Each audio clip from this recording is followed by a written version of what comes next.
Well, good morning, everyone. I'm Anne Neal, President of the American Council of Trustees and Alumni. It is great to see all of you here. If I may just take a minute or two to give my thanks to Steve Balch. I think we all know what an indefatigable worker he is, what an immense institution builder he has been, what a remarkable intellect, what a great degree of civility he brings to all that he does. And all of us who are in this work of advancing higher education are deeply grateful to him for his inspiration over the last many years. And I want us all to give him a round of applause.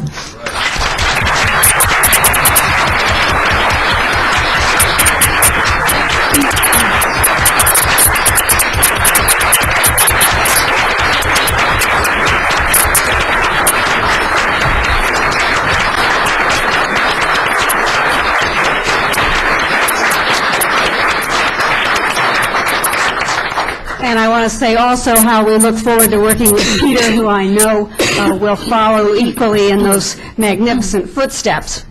Now, I am lucky today because I get to start out with the first panel discussion. I think the first of what I know will be a series of provocative and informative discussions over the next 2 days.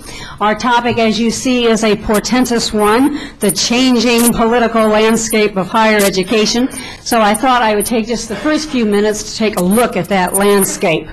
As we all know, Barack Obama will become the first academic to inhabit the White House since Woodrow Wilson in 1913. And he will certainly not be the only academic in town. Already the Barack administration in waiting is chock-a-block with academics. Larry Summers, one paper recently noted, was seen happily chowing down at a local restaurant, surely confirming that Washington politics is a lot easier to the stomach than politics on college campuses. Elena Kagan, John Holdren, Cass Sunstein are just a few other props racing to make Washington a Cambridge on the Potomac. Meanwhile, legislators this week issued charts showing to many commentators' surprise that federal funding for education has more than doubled over the past 10 years. Under the final fiscal year 2005 appropriations bill, discretionary funding for the Department of Education climbed from $23 billion in fiscal year 1996 to $57 billion for fiscal year 2005. That's an increase of 148%. Meanwhile, Pell Grant funding is at a historic high. Now, while federal funding is up, costs are up also. In his annual report, Pat Callan of the National Center for Public Policy and Higher Education notes that tuition continues to outpace family income by a considerable degree.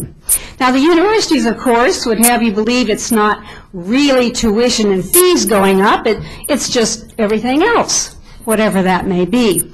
Meanwhile, higher ed seems unable to find a program it can cut, all the while claiming that the real problem is overregulation by the government.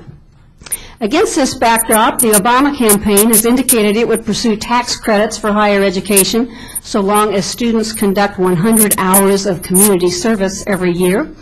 And speaking of service, President-elect Obama made clear that service also means welcoming ROTC back to our elite college campuses where it has been spurned since Vietnam. Meanwhile, back with the One DuPont Circle crowd, AAC&U yesterday issued its Our Students' Best Work, a framework for accountability worthy of our mission, based, Inside Higher Ed tells us, on a report written in 2004.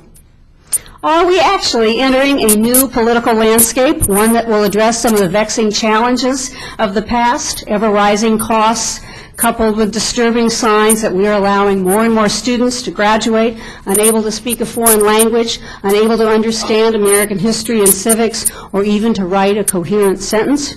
Or can we expect more of the same, a race for more and more resources while claiming that accountability interferes with academic freedom and institutional autonomy?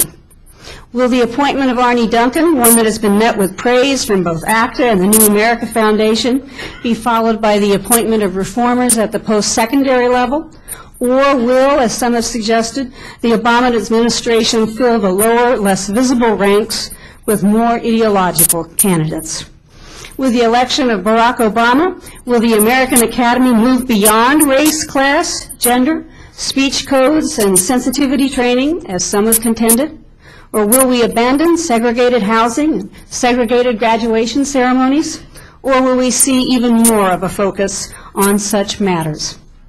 Have we reached a new post-partisan world where the lions of higher education like ACE will lie down with the lambs like ACTA and NAS? These are just a few of the questions that I hope our panelists will answer today. And as everyone can see, I have a group of 4 superb panelists joining me this morning, not a shy one in the bunch, who promised to offer some thoughts on the topic at hand, and who, I might add, have had a fair amount of experience in traversing various political landscapes. Let me introduce them briefly. We're going to start with, I'm going to introduce all 4, and then we'll go into their discussion. First, Abby Thernstrom, Vice Chairman of the U.S. Commission on Civil Rights, someone who is well known to us all, a senior fellow at the Manhattan Institute, a member of the Board of Advisors to the U.S. Election Assistance Commission, and certainly well known to us for being co-author of No Excuses and working on a book now called Voting Rights and Wrongs.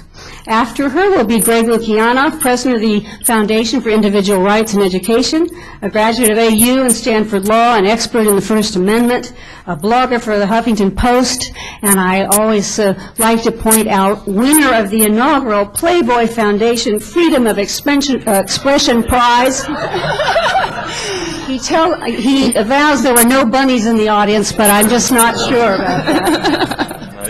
Terry Hartle, who will come third, who has been, I think, quite properly denominated higher ed's most visible lobbyist. Terry is Vice President for Government and Public Affairs at ACE. He has been leading that charge for more than a decade. Certainly, if you pick up your paper and are reading about higher ed, you can more than likely find a wonderful quote from Terry. Before going to ACE, he was an education staff director for the Senate Committee on Labor and Human Resources, which was then chaired by Senator Kennedy. He holds a doctorate in public policy from GW and a Summa in history from Hiram College, and we're delighted to have him with us today. Last, Diana Orr-Jones, who, as we all know, was most recently Assistant Secretary for Post-Secondary Education, the Department of Ed, where she oversaw accreditation and student financial aid, among many other things. She is currently the President and CEO of the Washington campus. Diane graduated summa cum laude from Salisbury State University with a degree in biology, so she brings a scientific background to the table, and she also had experience at Princeton, where she was director of the Office of Government Affairs. I urge you to take a look at the bios in your programs, which are far more extensive on our panelists today.